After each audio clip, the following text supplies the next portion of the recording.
Qué gusto tenerles esta noche acá. Siempre, ¿no es cierto?, es bueno estar los hermanos juntos, habitando en armonía. Aunque a veces no venimos en armonía, porque a veces venimos con cosas de casa o con cosas que están acosando nuestra vida, pero siempre yo creo que es un oasis escuchar la palabra del Señor y ver lo que el Señor quiere para nosotros esta noche.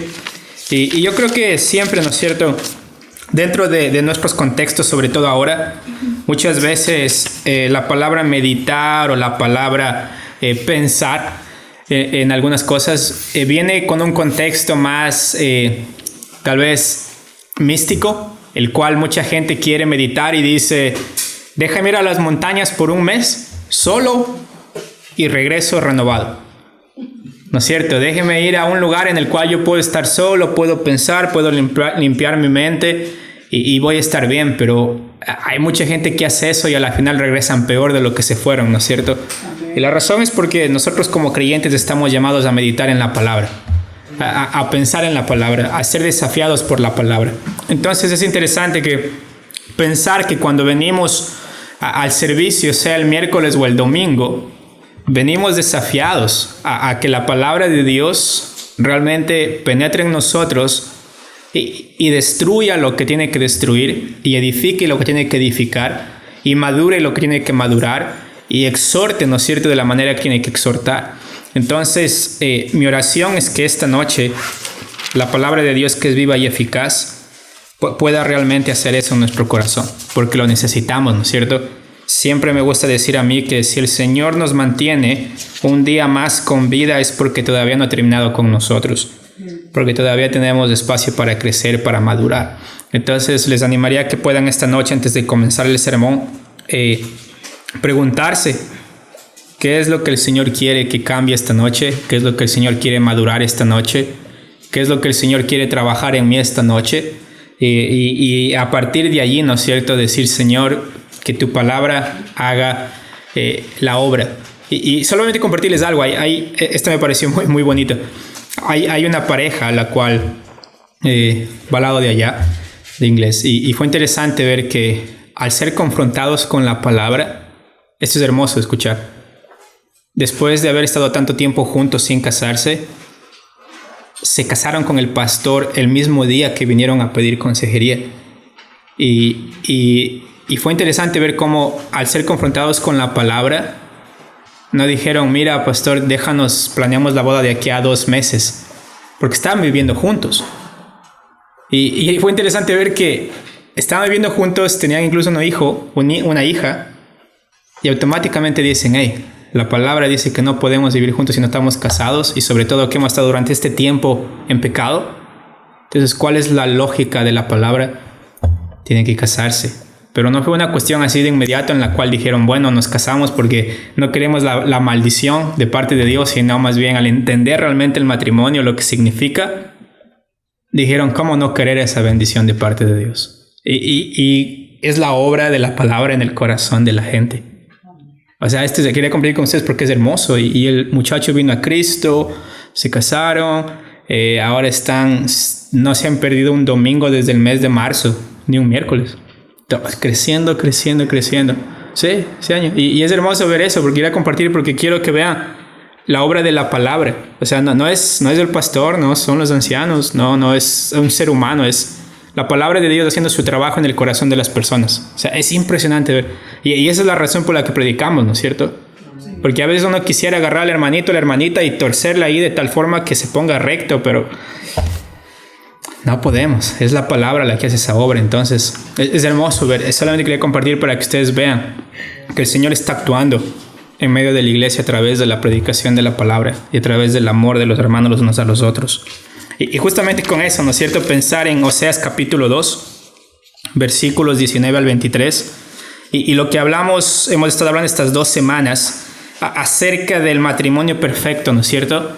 ¿Qué hace un matrimonio perfecto? Y hablamos la anterior semana que es un matrimonio entre Dios y su pueblo, en el cual el Señor en el capítulo 2, versículo 19, habla de desposar consigo mismo a su pueblo. Y hablábamos acerca de que dentro de lo que el Señor va a hacer con su pueblo en este pacto que Él hace, que es el nuevo pacto, el Señor promete una restauración de una relación, ¿se acuerdan? Una restauración de una relación que estaba rota, ¿ok? Entonces, acá hubo un divorcio a causa de ¿qué? De la infidelidad de la esposa, ¿ok? Y recuerden que de acuerdo a la ley, ¿se acuerdan? De acuerdo a la ley, la esposa debía ser ¿qué? Apedreada. Pero es hermoso ver cómo el Señor, que es el dador de la ley, no deja o no pasa por alto la ofensa, sino que provee ¿qué? Perdón de pecados a través de un sacrificio. Y acá es hermoso ver la promesa del Señor de volver a ver a esta esposa restaurada, volver a esta esposa a la casa después que ella misma decidió irse, y no solamente recibirla para casarse con ella, para comprometerse con ella, sino recibirla ¿para qué? Y eso fue lo que nos quedamos la anterior semana, para darle regalos. ¿Se acuerdan que les decía que la manera en que los matrimonios se llevaban a cabo era que el esposo, el papá del esposo, el esposo daba regalos ¿a quién? Al papá de la esposa, ¿no es cierto? Y luego los amigos del novio llevaban al novio a la casa de la novia, y había todo este tipo de tradición detrás del matrimonio judío. Y era esta hermosura de ver la unión entre un hombre y una mujer que Dios estaba trayendo en santo matrimonio. Pero ahora vemos que ese es el matrimonio de Dios con su pueblo. Y hablábamos un poco de cómo el judío ortodoxo sigue mencionando Oseas capítulo 2, del 19 al 23, como algo de que ellos esperan que esto se lleve a cabo, ¿no es cierto? Pero sabemos que en Cristo Jesús ya se llevó a cabo esta parte del matrimonio, del nuevo pacto en el cual el Señor da un nuevo corazón. Pero bueno, una restauración de una relación que estuvo rota a causa del pecado, ¿ok? No nos olvidemos de eso, porque siempre debemos entender y recordar que fue el pecado el que nos llevó lejos de Dios, el que nos mantuvo apartados de Dios, pero ahora es Cristo Jesús el que al morir en la cruz quita el pecado del medio para que nosotros podamos tener una relación con Dios otra vez, para que ya no se entromete el pecado, para que no exista esta barrera, ¿ok? Pero algo que quiero ver esta noche es la segunda parte del versículo 19, en donde habla los regalos que el novio trae para la esposa. En este caso no es para el papá de la esposa, sino en la figura que estamos hablando del versículo 19, es para la esposa mismo que está representada por el pueblo de Dios, ¿no es cierto? En este caso específico Israel, pero apuntando al futuro, al nuevo pacto, entendemos que no solamente es para Israel, sino también para el pueblo gentil. Es decir, nosotros llegamos a ser partícipes de esta promesa. Y es interesante ver los regalos que el Señor trae, que los primeros dos regalos tienen que ver con algo muy importante dentro del carácter de Dios y que demuestran la perfección de Dios. Y ese primer regalo está representado por la justicia de Dios, ¿ok? Es decir, el marido da el regalo a su esposa de su justicia, y eso vemos en el versículo 19 cuando dice, te desposaré conmigo, ¿en qué? En el contexto de la justicia, ¿no es cierto? ¿Qué quiere decir justicia? Justicia tiene que ver con algo que es correcto, con algo que es recto, con algo que es honesto, ¿ok? Si nosotros vamos a Proverbios capítulo 8,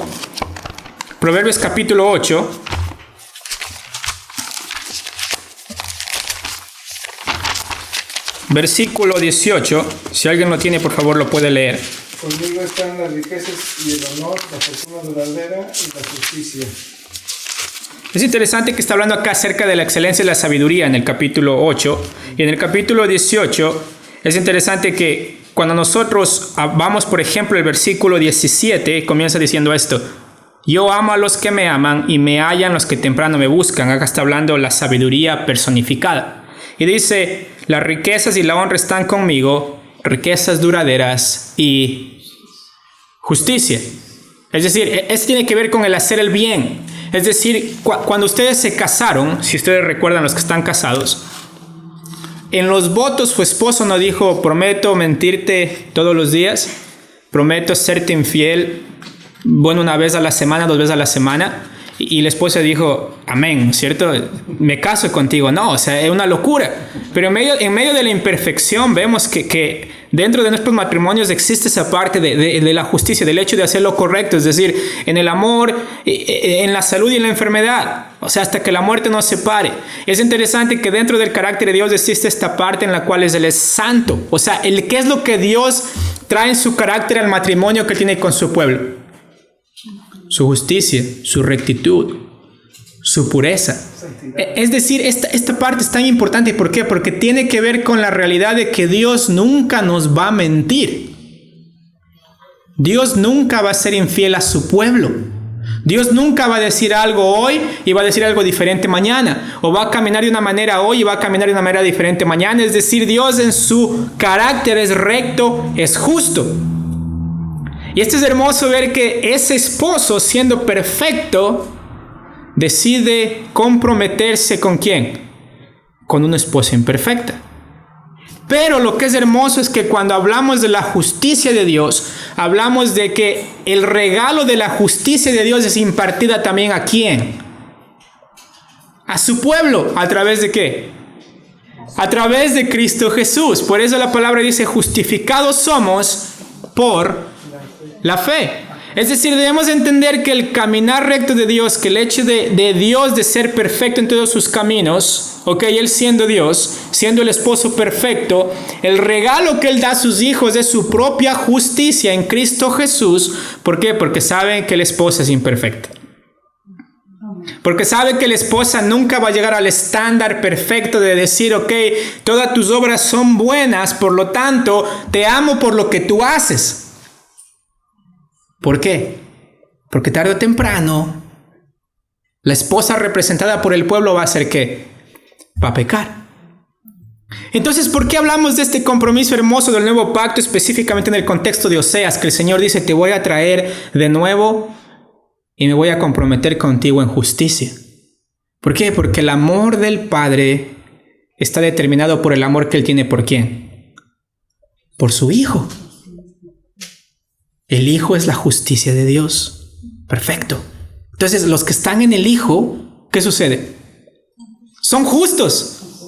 ¿Sí entendemos esta parte? O sea, no queremos caer en un moralismo en el cual decimos, soy la esposa de Dios, entonces tengo que hacer todo bien para que Él me apruebe. Sino el Señor está diciendo, mira, me voy a desposar contigo en justicia, te voy a dar a mi Hijo, para que Él cumpla toda justicia en la cruz, y cuando Él muera, Él te dé su justicia, para que yo pueda amarte para siempre. Y ahora la justicia práctica. Nos acercamos de nuestra santificación progresiva al estatus, a la posición que tenemos en Cristo Jesús. Pero debemos entender esto, o sea, el regalo que el Señor Jesús trae es un regalo que nosotros nunca podemos haber conseguido, nuestra propia justicia. ¿Por qué? Porque sabemos por qué, ¿no es cierto? Sabemos que caímos. El día de hoy tal vez mentimos. El día de hoy tal vez hicimos algo que dijimos, Señor, pequé hoy día. Entonces, si la justicia está determinada por lo que nosotros hacemos, no puede esa ser la base del amor que Dios tiene por nosotros. Pero es hermoso ver esa parte del esposo trayendo el regalo de la justicia. Pero no solamente la justicia, sino también que el juicio, ¿no es cierto? El juicio, dice acá en el versículo 19, te desposaré conmigo en justicia. ¿Y en qué más? En juicio. Y en derecho. En juicio y en derecho, dice acá, es interesante, pero juicio tiene que ver con una decisión legal en un caso. Es decir, tiene que ver con estas decisiones que Dios ya ha tomado, estas decisiones que Dios ya ha declarado o juzgado. Es decir, estas cosas que Dios ya ha establecido en su palabra, los cuales representan la norma que Dios tiene para sus hijos. ¿Ok? Entonces el regalo de su carácter es hermoso esta parte, porque no solamente les justa en todos sus caminos, sino que la forma en que Dios se maneja, las decisiones que Él ha tomado son consistentes con su carácter y con su palabra. ¿A qué me refiero con esto? Cuando ustedes se casan, van delante de un juez, ustedes se comprometen en un voto, ¿no es cierto? Y dicen, voy a serte fiel. ¿Qué sucede si son infieles? ¿Automáticamente se mueren? ¿Automáticamente dicen, oh no, acá hay un divorcio? No, a ver, hay parejas que se perdonan. A veces ni siquiera se reconoce o se descubre la infidelidad. Pero dentro de Dios, no existe esa posibilidad de que Él sea infiel o de que Él haga algo en contra de lo que Él ya ha decidido. ¿Entendemos esta parte? O sea, Dios está tan consistente con su carácter que Él nunca va a decir algo y va a cambiarlo después. Que Dios ha decidido algo y va a decir después, no, cambio de opinión, voy a hacer algo diferente. Y esto es hermoso dentro del carácter de Dios. ¿Por qué? Porque si el esposo le dice al esposo en el altar, yo te voy a ser fiel, y siendo Dios, nunca te voy a fallar. Nunca te voy a abandonar. Siempre te voy a perdonar. Te voy a dar un nuevo corazón para que tú puedas amarme verdaderamente. Te voy a dar a mi hijo porque así yo lo he establecido. Y esto es hermoso porque si ustedes ven, por favor, Salmo 19. Salmo 19 es acerca de un salmo que habla acerca de la palabra de Dios. Pero es interesante que la palabra de Dios en el Salmo 19 es descrita como los juicios de Dios, como la declaración de Dios, como la norma de Dios. Entonces, miren lo que dice el Salmo 19. ¿Lo tienen? Versículo 7. La ley de Jehová es ¿qué?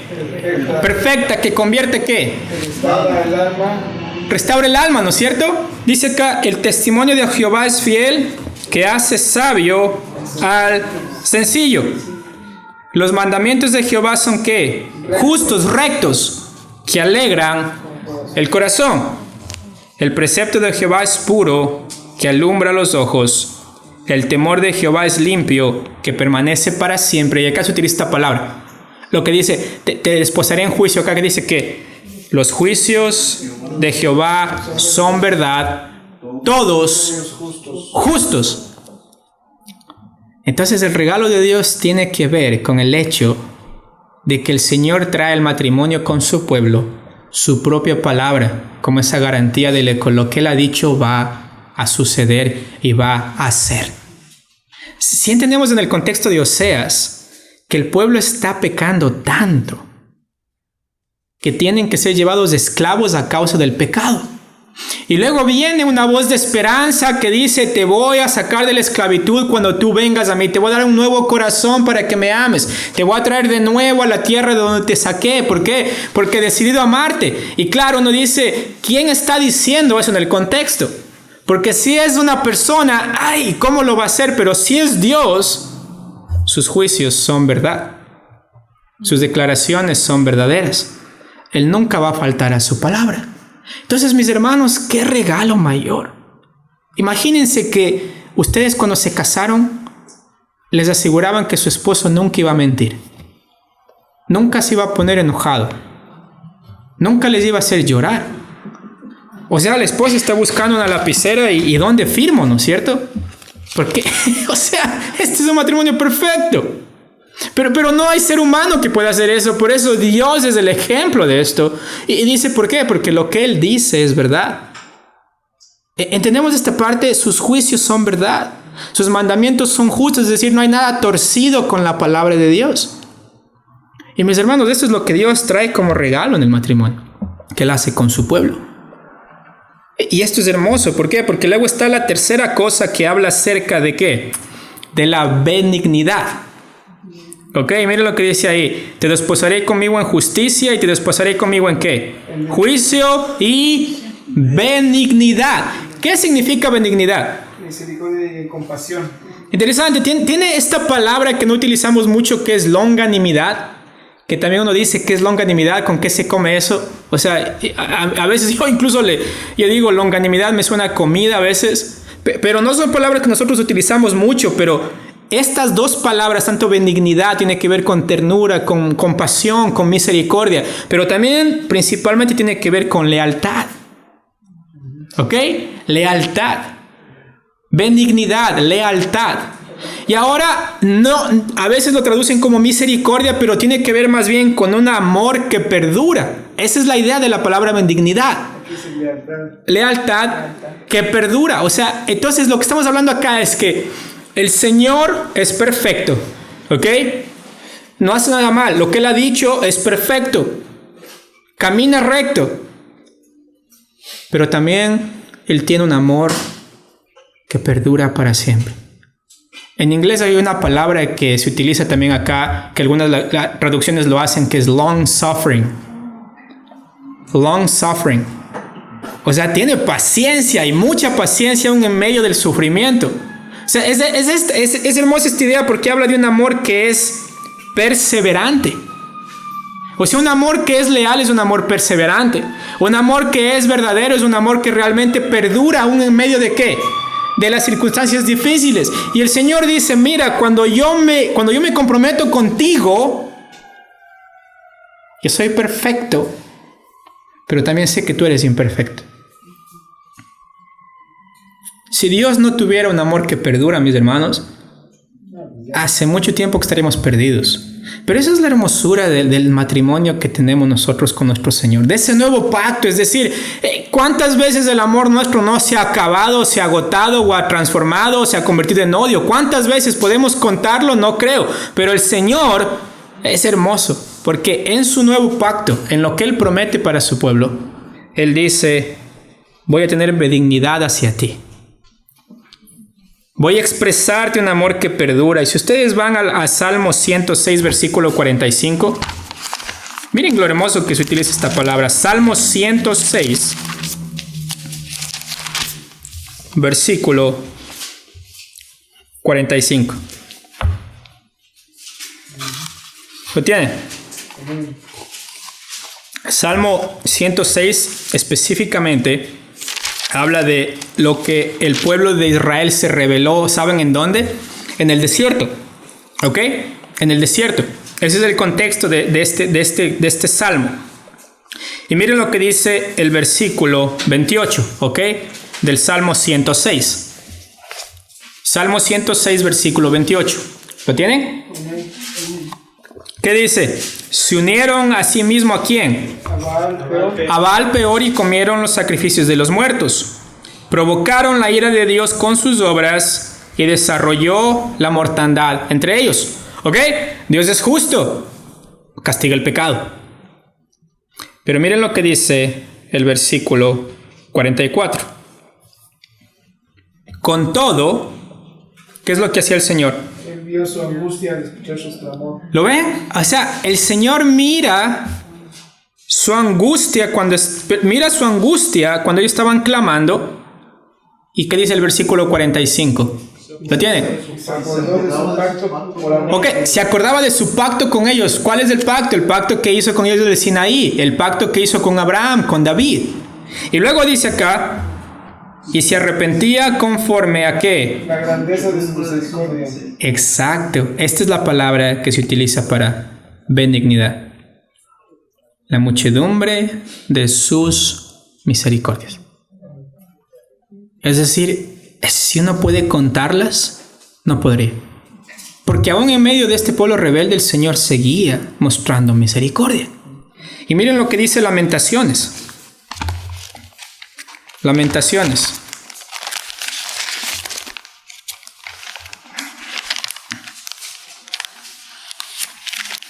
Lamentaciones, capítulo 3, versículo 22. Isaías, Jeremías, Lamentaciones, ¿ya? Capítulo 3, versículo 22. Ustedes recuerden que Lamentaciones es un libro que habla acerca de la lamentación de Israel al haber sido llevado al cautiverio. Lamentaciones, capítulo 3, ¿lo tienen? Amén. Miren lo que dice el versículo 22. ¿Lo tienen? Miren, por la ¿qué? Que las misericordias del Misericordia. terminan. ¿Ok? Este amor leal. ¿Ok? Este amor leal, por el amor leal de Dios, por el amor que perdura de Dios, por la longanimidad de Dios, por la benignidad de Dios, no hemos sido consumidos. ¿Por qué? Porque nunca decayeron ¿qué? Sus lealtades. Es hermoso esta parte. O sea, le llaman lealtad o le llaman bondad. ¿Por qué? Porque es el amor leal de Dios que perdura, que no se acaba. Es decir, uno dice, Señor, ¿hasta cuándo? El Señor dice, vamos a seguir teniendo misericordia. Y de un pueblo rebelde. Y miren lo que dice el versículo 23. nuevas son cada mañana. Grande es tu fidelidad. Lo dice en el contexto de ¿qué? De castigo, de sufrimiento, de que el Señor mostró que Él es serio en cuanto al pecado. ¿Por qué? Porque Él es justo, porque Él es santo.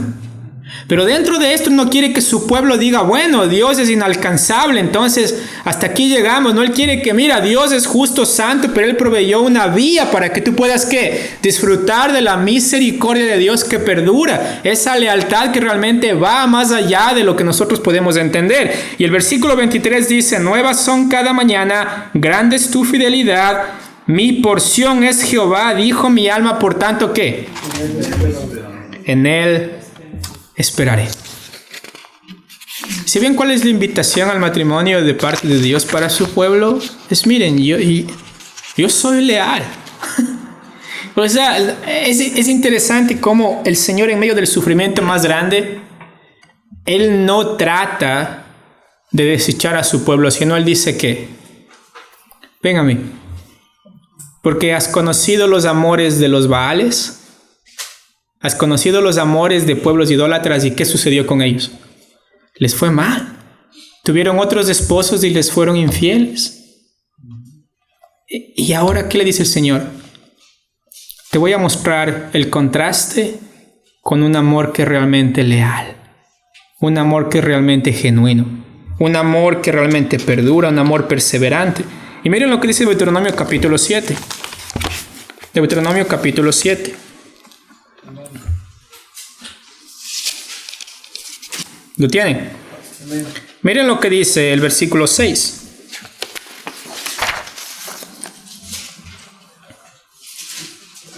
Porque tú eres pueblo santo para Jehová tu Dios. Jehová tu Dios te ha escogido para hacerle que pueblo especial más que todos los pueblos que están sobre la tierra.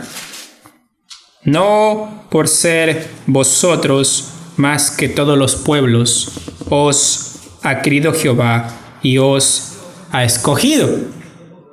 Entonces hay mucha gente que entiende el amor de Dios basado en ¿qué? En lo que yo soy. Y mucha gente, muchos predicadores dicen, mira, tú eres valioso porque Dios te ama tanto. O sea, Dios es, pero no te imaginas, o sea, por ti Dios hace muchas cosas. Dios bajó por ti. Y en parte teológicamente es verdad, pero después que entendemos que el amor de Dios está basado en ¿quién? En Cristo. Y miren lo que dice acá, no por ser vosotros más que todos los pueblos. Es decir, ustedes no tenían nada agradable, algo que diga a Dios, qué bonito que es Esteban, voy a bajar por él. Es decir, él me motiva a bajar. Es decir, José como que me encanta con los lentes y muy inteligente y todo, y voy a bajar por él porque él es más que Martín. No es así la forma que Dios trabaja en cuanto a su amor. O sea, debemos entender esta parte, que no es por nosotros, es por qué. No por más que todos los pueblos, no por ser vosotros os ha escogido, dice, ¿no es cierto? Pues vosotros, ¿qué dice acá? Eras el más insignificante de todos los pueblos. O sea, Israel en comparación con los pueblos aledaños eran ¿qué? Era un pequeño pueblito que podía ser destruido ¿qué? En un abrir y cerrar de ojos podrían destruir Israel. Pero ¿qué dice acá? Sino por cuanto Jehová os amó y quiso guardar el juramento que juró a vuestros padres, y os ha sacado Jehová con mano poderosa y os ha rescatado de servidumbre de la mano de Faraón, rey de Egipto. Dice en el versículo 8 que Jehová les amó, pero lo que sí pone claro es que no les amó por algo que son ustedes. Él les amó por algo que es Dios mismo, en su persona. Es decir, lo más hermoso de esta misericordia es que nace en el corazón de Dios, no nace en el hecho que nosotros somos algo para Dios. En ese sentido de podemos comprar el amor de Dios, no podemos comprarlo. No podemos hacer algo para ganarnos el amor de Dios. Y esto es hermoso. Miren lo que dice acá. El versículo 9. Conoce pues que Jehová, tu Dios, es que Dios. Dios es fiel, que guarda el pacto y la misericordia a los que le aman y guardan sus mandamientos. ¿Hasta cuándo? Hasta 1000 generaciones. Hasta 1000 generaciones. O sea, este simplemente es una forma de decir el amor de Dios perdura para siempre. Perdura para siempre. Es eterno. O sea, entonces, esta es una invitación, mis hermanos, a que nosotros digamos, o sea, este amor no puede experimentarse por lo que yo soy. O sea, yo no puedo vestirme de tal forma que una mañana Dios diga, qué bonito te ves, te voy a amar. No tiene que ver con eso. Tiene que ver con el pacto que Dios hizo en sí mismo de decir, voy a amar a un pueblo que no quiere ser amado. Voy a amar a un pueblo que es despreciado. Voy a amar a un pueblo que realmente no tiene nada especial de ejércitos, de economía, política. Voy a amar a un pueblo que es insignificante. A esos voy a amar. ¿Por qué? Porque el propósito del pueblo es mostrar la grandeza de Dios, no la grandeza del pueblo. Y el Señor va a hacer eso con Israel. Y es hermoso ver cómo dentro de las descripciones de esta lealtad que perdura para siempre, incluso si vamos a Jeremías capítulo 33, Jeremías capítulo 33, quiero que vean cómo se utiliza estas palabras de misericordia en contraste con el hecho del pecado del pueblo.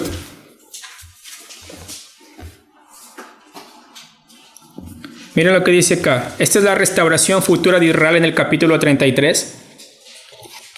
Porque quiero que veamos esto, mis hermanos, porque, o sea, la obra que el Señor hizo en nosotros, en Cristo Jesús, es hermoso. O sea, es una obra que no podría realmente compararse absolutamente con nada. Miren lo que dice el versículo 11. ¿Lo tienen? Comencemos en el versículo 10. ¿Lo tienen, no es cierto?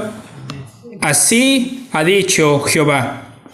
En este lugar del cual decís que está desierto sin hombres, esto es post-cautiverio, o sea, la gente se va, la tierra queda casi vacía, las naciones enemigas dejan su gente en el pueblo de Israel para que se mezclen con los demás, comiencen a mezclarse con otras religiones, con otros dioses. Dice acá, sin hombres, sin animales, en las ciudades de Judá y en las calles de Jerusalén que están asoladas, sin hombre, sin morador y sin animal. Es decir, no hay nada que sea de valor, ¿no es cierto? No hay nada que uno diga, wow, acá hay algo que yo puedo ver. ¿Qué dice acá? Ha de oírse aún una voz de gozo y de alegría. ¿Voz de qué? Del novio. ¿Del novio y de quién? Y de la novia. Voz de los que digan, alabad a Jehová de los ejércitos, porque Jehová es bueno, porque para siempre, ¿qué? Es su benignidad, es su misericordia, es su longanimidad. Entonces, y miren lo que dice acá. Voz de los que traigan ofrendas de acción de gracias a la casa de Jehová, porque volveré a traer los cautivos de la tierra, ¿como qué? Como al principio ha dicho Jehová. Una restauración de la relación, ya no basada en el hecho de que qué bonito que eres o que cómo tú atraes a Dios a través de lo que haces, sino basado en el hecho que Dios dice, te voy a amar con un amor puro y te voy a dar un nuevo corazón para que sepas que tú puedes amarme ahora igualmente con un amor puro por el nuevo corazón que yo te doy y te voy a dar acá específicamente en el nuevo pacto con Cristo Jesús. Entonces, mis hermanos, yo no me imagino ser un creyente en Jeremías, en Babilonia, y leyendo esto, ¿no es cierto? Y diciendo, en verdad, Dios nos va a amar nuevamente, después de que adoramos a Baal, después de que nos fuimos totalmente opuestos, después de sufrir el castigo de Dios de parte de Él a causa de nuestro pecado. Y el Señor les dice, sí, les voy a traer de nuevo a la tierra. Les voy a traer de nuevo y amarles genuinamente. Entonces, esto es hermoso porque miren lo que dice después Oseas. Porque hay otra palabra ahí que lo traducen como misericordia. En Oseas capítulo 2, ¿no es cierto? La primera lo traducen como benignidad y a lo largo de la escritura se traduce como bondad, benignidad y en este caso específico en Jeremías también como misericordia. O sea, es el hecho de Dios teniendo misericordia por su pueblo. Pero luego hay otra palabra acá en el versículo 19, ¿no es cierto? De Oseas capítulo 2. Porque dice, te desposaré para siempre conmigo en justicia, juicio, benignidad y ¿qué? En misericordia y en compasión. Misericordia y compasión. Este es el ejército de Dios. Esta parte es hermosa porque esta palabra recuerda el amor de Dios por su pueblo. O sea, la palabra de arriba tiene que ver con lealtad, con un amor que perdura. La palabra de abajo tiene que ver con la motivación o con el lugar en donde se encuentra esta emoción. O sea, se utilizaba normalmente para describir el lugar o el asiento o donde está esta parte en la cual se encuentra el amor, de donde sale el amor. Describe el interior. Y acá es hermoso porque dice, Él muestra un amor genuino. ¿Por qué? Porque en su interior existe este amor por su pueblo. O sea, no solamente es algo que se ve expresado en obras externas, sino realmente dentro del ser de Dios nace este amor. Y a veces uno pregunta y dice, si realmente me amaras, sería algo que sientes realmente en el corazón. Porque haces las cosas porque quieres algo a cambio. Y yo creo que eso muchos lo hemos hecho en nuestra vida. Queremos algo a cambio, pero Dios dice, tú no me puedes dar nada a cambio. O sea, yo te amo por lo que yo soy dentro mío, por lo que yo tengo dentro mío. Y es hermoso ver que el Señor recuerda el amor que Él tiene por su pueblo de pacto. Y saben que hay varias instancias en lo que se ocupa esto, pero hay una instancia en Primera de Reyes, capítulo 3. Quiero que me acompañen ahí cómo se utiliza esta palabra que se traduce como misericordia. Primera de Reyes, capítulo 3.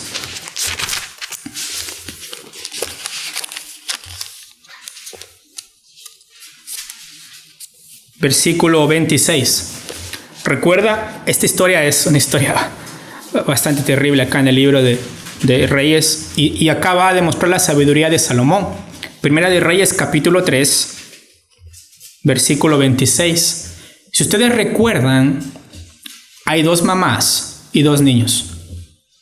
¿No es cierto? Una de las mamás tiene su hijo que muerto, murió su hijo. Y luego, ¿qué hace esa mamá? Toma el hijo de la otra mamá, lo cambia. Y luego la otra mamá, que su hijo estaba vivo, dice, este no es mi hijo. Y luego ellas van frente a ¿quién? A Salomón. ¿No es cierto? Para que haga un juicio justo, un hombre sabio. Y luego Salomón, conociendo sabiamente que esta mujer había robado al hijo de la otra mujer, les dice, ok, vamos a hacer algo. Vamos a partir al niño vivo en la mitad. Tú te quedas con una parte, tú te quedas con otra parte. Y la mamá verdadera, perdón, la mamá que no era la mamá, dice que sí, ¿no es cierto? Pero la mamá que era la mamá, dice que en el versículo 26. Entonces la mujer de quien era el hijo vivo habló ¿qué? Habló al rey. Pero acá hay una parte muy interesante, dice, porque sus entrañas se le conmovieron por su hijo. Esa palabra entrañas tiene que ver con esta misericordia. Acá lo describe con ese amor puro de una madre que está dispuesta a perder a su hijo por la realidad de que viva. Y claro, luego dice acá que las entrañas se le conmovieron, es decir, ella sintió adentro esa parte de ese amor donde nace un amor genuino por una persona que dice, prefiero que viva a tenerlo conmigo. Y lo pone en contraste con esta persona malvada, con esta mujer que estaba actuando basada en sus intereses de solamente si mi hijo murió, también que el otro hijo muera. Porque si yo no tengo mi hijo, nadie más va a tener un hijo.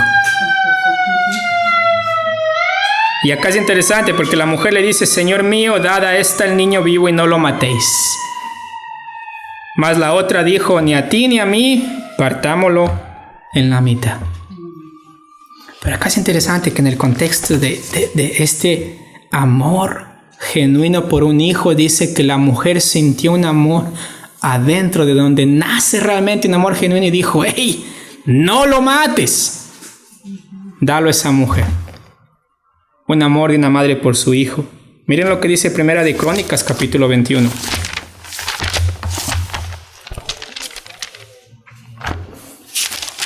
Primera de Crónicas, capítulo 21.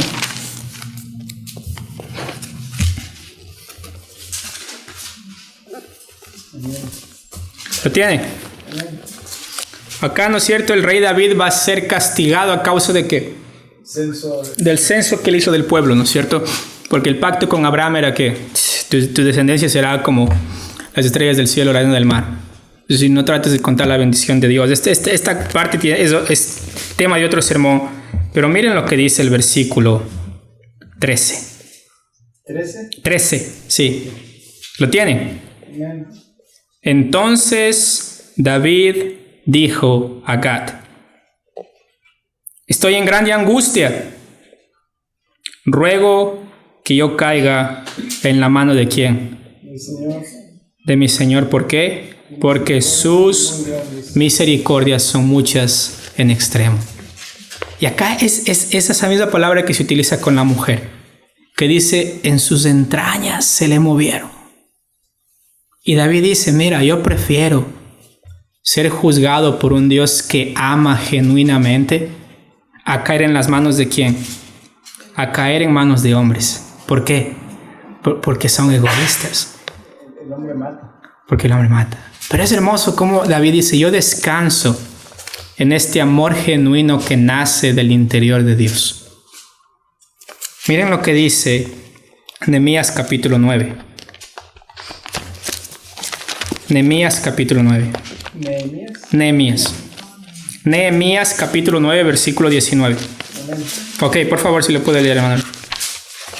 En tu gran compasión, tú no los abandonaste en el desierto. La columna de nube no los dejó de día para guiarlos en el camino, ni la columna de fuego de noche, para alumbrarles el camino por donde debían andar.